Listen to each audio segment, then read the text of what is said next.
বিকেলে সানির সাথে দেখা হয়। সানির সাথে আজকাল খুব একটা দেখা হয় না। ব্যাটা কার সাথে যেন মোবাইলে সারাদিন কটকট কটকট করে কথা বলে। আবার আমি জিজ্ঞেস করলে এমন একটা ভাব ধরে যেন প্রেম ট্রেম কাকে বলে সে জীবনেও শোনেনি। কিরে, তোরে তো দেখি না আজকাল। ভাবির খবর কি? কতটুকু আগালি? শালা, তোর নিজেরই তো খবর নেই। তোর ভাবির কথা কি আর বলবো, আমাকে তো সহ্যই করতে পারে না। শোন, যা হবার হবে। একদিন ধরে এক্কেবারে। তোর বেটা কেন? তোর বই তো, সমস্যা কি?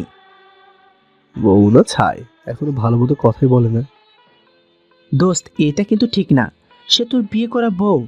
সে যা চাইবে তাই হবে নাকি? হয় তোর সংসার করবে, নয় চলে যাবে। তোর ঘরে থেকে নিজের মতো চলবে। তোকে নিচে ঘুমাতে দিয়ে সে খাটে ঘুমাবে। মগের মল্লুক নাকি? তা খারাপ বলিসনি, কিন্তু কেন জানি তাকে কিছু বলতে পারি না রে। এসব বাজারে ঢঙ্গের কথা বলিস না। পরে দেখবি, যাবে তো যাবে, তোর মান ইজ্জত ধুইয়া তারপর যাবে। সব জায়গায় এত দয়ালু ভাব চলে না। তুই কি করতে বলছিস? তুই সোজা সাপটা কথা বল। সে যদি চলে যায় তো চলে যাবে, কিন্তু এখানে থাকলে তোর বউ হয়ে থাকতে হবে। তার শর্ত মতো সময় দেওয়া চলবে না। ডিভোর্স চাই আবার কিনা সময় জুড়ে দিয়েছে। মগের মল্লুক। ব্যাপারটা ভালো হবে? হবে না মানে? আচ্ছা, তোর কি মাথা নষ্ট হয়ে গেছে? তুই তো আগে এমন ছিলি না রে। তুই যে একরোগা আর মেজাজি, তুই সব সহ্য করছিস কিভাবে? তা তো আমি বুঝতেও পারছি না দোস্ত। কেন জানি তার সামনে গেলে আমি ভীতু হয়ে যাই। তবে আজ ইচ্ছে মতো রাগিয়েছি। তুই কি কোনোভাবে এই মেয়েটার প্রতি বেশি দুর্বল হয়ে গেছিস? হয়তোবা। শোন, যে মেয়েটা তোকে পছন্দ করে না, তার প্রতি এত আশা রেখে লাভ কি? আমি যা বলতেছি তাই কর। দেখিস, তোর জন্য 1 মাসের মধ্যে আমি একটা লক্ষ্মী মেয়ে এনে দেবো। আরে রাগ তো লক্ষ্মী মেয়ে। বিয়ে কি পুতুল খেলা যে বললি ছেড়ে দিলাম আর বললি তো করে ফেললাম? ও, তাহলে তুমি ওই সন্ন্যাসিনীর পিছনে ঘুরো চান্দু। আমি আর কিছু বললাম না, কিন্তু আমি তোকে বলতেছি, এই মেয়ে তোকে জাদু করছে। সে তোর ঘরে থেকে তোর সর্বনাশ করে তারপর যাবে। তুই কিছুই পাবি না, ছ্যাঁকা খাবি ছ্যাঁকা। সানির কথাগুলো একেবারে মন্দ নয়। আমি এসব কিভাবে মেনে নিচ্ছি তা নিজেও জানি না। দেখি, কিছু একটা করতেই হবে। যা হবার হবে। এইভাবে আর থাকা যাবে না। মনে মনে ডিসিশন নিলাম, সুযোগ বুঝে একদিন ইচ্ছে মতো নিশিতাকে কিছু বলতে হবে। আমি কি সাগরে জলে ভেসে এসেছি নাকি? তবে এটা সত্যি যে মেয়েটার প্রতি আমি একটু বেশি দুর্বল হয়ে গেছি। ওর মাঝে যেন আমি দুনিয়ার সব সৌন্দর্য দেখি। আপনার সাথে একটু কথা ছিল। বলেন। আমাকে একটু বাইরে নিয়ে যেতে হবে। আপনার বাবা মা তো আমাকে একা যেতে দেবে না, তাই আপনাকে একটু নিয়ে যেতে হবে। এখনই? হ্যাঁ, এক্ষুনি। ও ঠিক আছে। কোথায় যাবেন? সেটা পরেই দেখতে পারবেন। নিশিতা তৈরি হলো। আপনি এইভাবে বের হবেন? কেন, কি হয়েছে? বোরখা ছাড়া বাইরে যাওয়াটা কি ঠিক হবে? আপনি কি আমায় নিয়ে যাবেন নাকি না? কি আর করা, নিশিতাকে জোর করলাম না। আমার তোর অধিকার নেই তার উপর কৃতিত্ব দেখানোর। একটা সিএনজি নিলাম। সিএনজিতে অন্তরে একটু অন্তরালে থাকবে। নিশিতা দেখানো পথে চলছি। যেতে যেতে একটা মার্কেটের কাছাকাছি আসলাম। নিশিতা গাড়ি থামাতে বলল। তারপর আমাকে বলল আমি যেন এখানেই থাকি, সে কিছুক্ষণের মধ্যেই চলে আসবে। নিশিতা হাঁটছে। আমার কেন জানি ভালো লাগছে না নিশিতাকে এইভাবে একা ছাড়তে। যতই হোক, সে আমার স্ত্রী। সে মানুক আর নাই বা মানুক, তার উপর তো আমার দায়িত্ব রয়েছে। আমি নিশিতার পিছু নিলাম। দেখলাম নিশিতা মার্কেটের পিছন দিক দিয়ে একটা রাস্তায় ঢুকলো। অনেকটা পার্কের মতো সুন্দর একটা রাস্তা। তারপর মোবাইলটা বের করে কাকে যেন ফোন দিল। হাঁটতে হাঁটতে সামনে গেল। হঠাৎ একটা মেয়ে আসলো। সে নিশিতাকে নিয়ে সামনে গেল। একটা নদীর পাশ দিয়ে নিরিবিলি রাস্তা, মানুষজন নেই তেমন একটা। নিশিতার পিছন পিছন যাচ্ছি। অনেকটা দূরত্ব বজায় রেখেছি আর নিজেকে আড়াল রেখে চলছি, যেন নিশিতা না দেখে। অনেক দূরে একটা গাছের নিচে সানগ্লাস পরিহিত একটা যুবক আর একটা স্টাইলিশ যুবতীকে দেখা যাচ্ছে। নিশিতা তাদের সামনে যেতেই ছেলেটি দাঁড়িয়ে গেল। আর নিশিতা তো যা তা বলছিল ছেলেটাকে। এইবার বুঝলাম আসল কাহিনীটা কি। তাহলে নিশিতার এই ছেলের সাথে সম্পর্ক রয়েছে। তাই তো বলি, মোবাইল এত কুটকুট কুটকুট কার সাথে। শালাকে দেখতে দেখা যায় পুরো লম্পটদের মতো। দাড়ি নাই, ফর্সা ক্লিন শেভ করা মুখ, লম্বা লম্বা চুল, একেবারে হিজড়া সাজানো যাবে আর কি।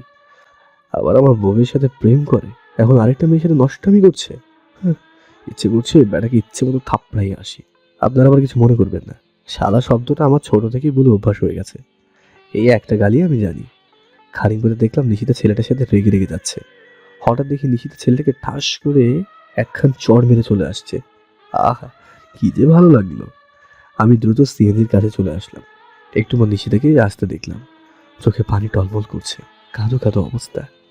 এসে সিএনজিতে বসে পড়লো, তারপর যেতে বলল। আমি চুপচাপ নিশিতার সাথে বসে আছি। দেখলাম নিশিতা মোবাইল হাতে নিয়ে একটা নাম্বার বের করে ব্লক করে দিল, তারপর ইমোটা আনইনস্টল করলো। ভালো লাগছে আমার, কিন্তু আমি কিছু না বোঝার ভান করে 60 ডিগ্রি অ্যাঙ্গেলে চোখ ঘোরাচ্ছি। বাসায় গিয়ে নিশিতা কিছু খায়নি। আমি দু একবার বলেছি কিন্তু শোনেনি। রাতে নিশিতার বান্ধবীকে ফোন করে কাঁদছিল, আর ছেলেটাকে ইচ্ছে মতো গালি দিচ্ছিল। এক পর্যায়ে নিশিতা বলছিল সে আত্মহত্যা করবে।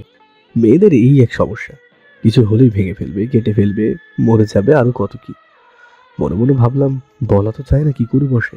এখন থেকে খুব খেয়াল করে রাখতে হবে নিশিতার উপরে। আমি পার্টিতে চুপচাপ শুয়ে আছি আর কান খাড়া করে রেখেছি।